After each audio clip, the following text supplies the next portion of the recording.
15天夏威夷邮轮的第二站，我们来到了欧胡岛檀香山哈纳鲁鲁。扣除上下船时间，岸上观光只剩下12个小时。那如果您下午预约了古兰尼牧场、侏罗纪公园的导览，那不打算下海玩水弄湿，那么能去哪里呢？这支影片将会带你走访古兰尼牧场附近的5个景点，从秘境神社到草帽海边，还发现了当地人的美食。那当然，旅行偶尔也会不照着剧本走，也因为这些小插曲，让我们这趟旅行多了一点真实感。更多的景点介绍、建议与避雷提醒，一次告诉您，影片记得看到最后哦。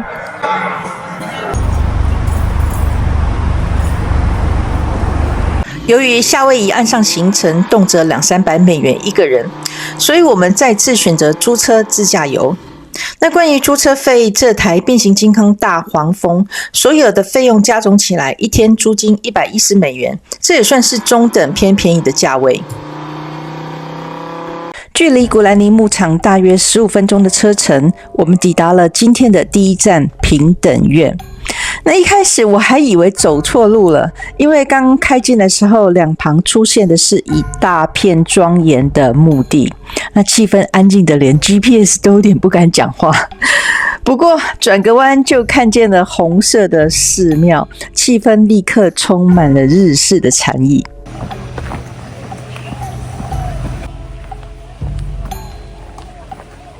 这座夏威夷欧胡岛上的平等院，它是日本京都千年古刹平等院凤凰堂的模仿建筑缩小版。在1968年，为了纪念日本人移民夏威夷100周年而兴建的，也就成了当时美日友好文化交流的象征。那当年日本贵族们也常在这里修行祈福，也常常被拿来办婚礼之类的纪念仪式。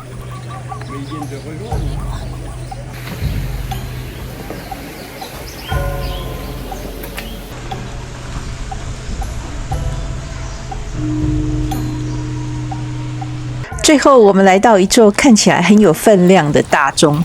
据说敲钟可以消灾祈福，那当然一定要敲啊！敲一声，祈求我们旅途平安顺利；敲2声，祈求全家健康平安；敲3声，祈求 YouTube 的观众朋友记得订阅、按赞哦，谢谢。来到欧胡岛不可错过的经典地标之一，就是古兰尼牧场，也就是侏罗纪公园、金刚、野蛮游戏的电影取景地。走过大门，通过纪念品店，我们依规定提早半个小时来到后面的售票处报到取票。园区里的套装行程选择很多，但是很多受欢迎的时段和行程很快就卖完了，所以强烈建议出发前先在网上购票。因为我们只有几个小时的岸上行程，所以只好选择最轻松的电影场景与牧场导览。那整个行程90分钟，60美元加税金，1张票1个大人。拍马屁，拍马屁。行程一开始就很有戏，我们搭上一台没有玻璃窗户、超复古的绿色军车。就这样，我们一路摇摇晃晃地进入山谷，也就是传说中的 Hawaii Backlot 夏威夷天然摄影棚。从1950年代到现在，已经有超过200部的电影和影集在这里取景。那沿路司机会边开车边介绍，还会播放电影片段和现场的景色。例如，我们看到了《Lost》影集里面 Hurley 打高尔夫球的天然场景， Godzilla 哥吉拉的巨大脚印， Jumanji 野蛮游戏的跳舞打斗场景，珍珠港驾驶飞机穿越山谷的画面，风雨战士 Wind Talkers 电影里的2次世界大战的部分场景，还有你我熟悉的 Jurassic Park 侏罗纪公园里恐龙奔跑的草原和金刚骷髅岛的巨型骨头坟场。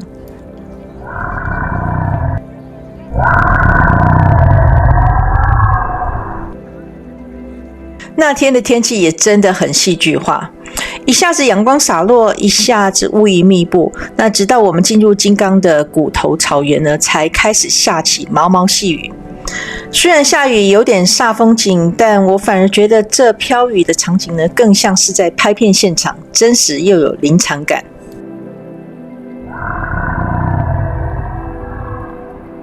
行程中我们下车2次，一个是刚刚那片广阔的草原，那另一个是盖在山壁里的2战军事碉堡。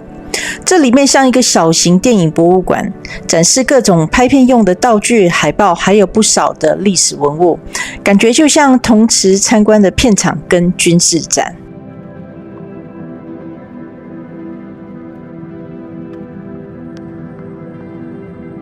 整个90分钟的行程，除了电影场景，那司机导游也会介绍牧场本身的运作，例如他们怎么放牧牛羊，还有夏威夷原住民的农业知识和文化故事。其实我还是最喜欢那种电影跑出荧幕的感觉，那些原本只是在好莱坞特效里的场景，竟然活生生的出现在我眼前，而且我还能亲自的走进去，就像一场走进故事里的旅行。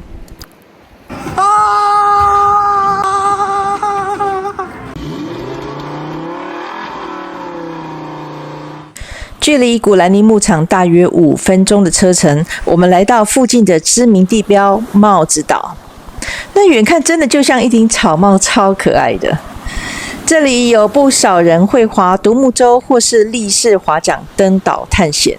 那另外据说在退潮的时候，游客甚至可以涉水走过去，那大概是过膝盖的水深，但实际情况还是会受到潮汐和天气的影响，而且海底也有礁石跟海流，所以如果你想挑战，记得一定要穿专门的涉溪防滑鞋，安全第一。那像我这种赶行程的过客，只能在岸边远距离自拍，证明我也来过。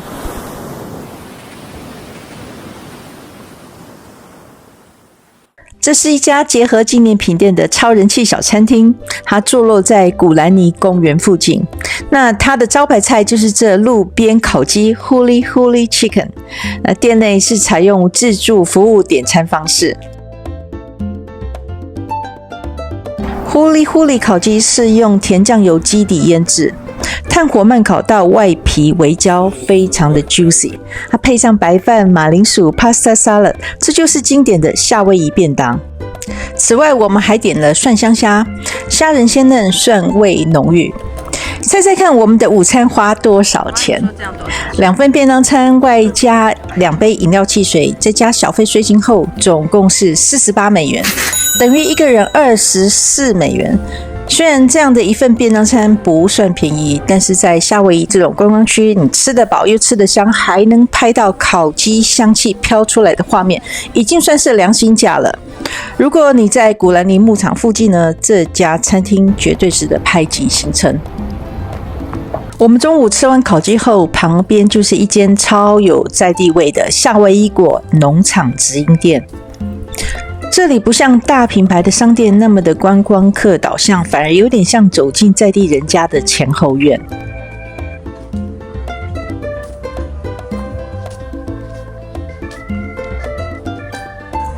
店里主打各种口味的夏威夷果，有蜂蜜、香蒜、辣味、巧克力果皮，你想得到的口味这里几乎全部都有。最棒的是，几乎每一种都可以试吃，让你吃到满意再买。除了夏威夷果，这里还卖 Kona 咖啡、椰子油、果酱、天然保养品，甚至还有手工肥皂和木雕饰品，整体价格都比大商场亲民一些。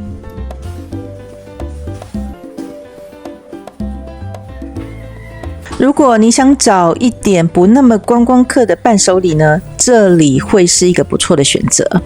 员工很友善，不会强迫的推销，逛起来完全没有压力。那整体而言，这是一个买纪念品、体验当地文化都很刚好的中途站。少了25cent。我们天真的以为下午4点结束 tour， 刚好可以回到 Waikiki 赶上梦幻的夕阳。结果一出市区，马上被车阵卡住，在海岸边绕了5-6圈，停车位完全绝望，那只能无奈的在车上看着太阳一点一点的沉下去。正当我们又饿又失落的时候，意外在路边发现一间拉面店，热腾腾的汤头直接抚慰了错过夕阳的郁闷。那旅行有时候不就是这样吗？不是每一个计划都要完美，但每一个意外都有可能变成一个 happy ending。最后回顾这天计划以外的行程，好像都穿插得刚刚好。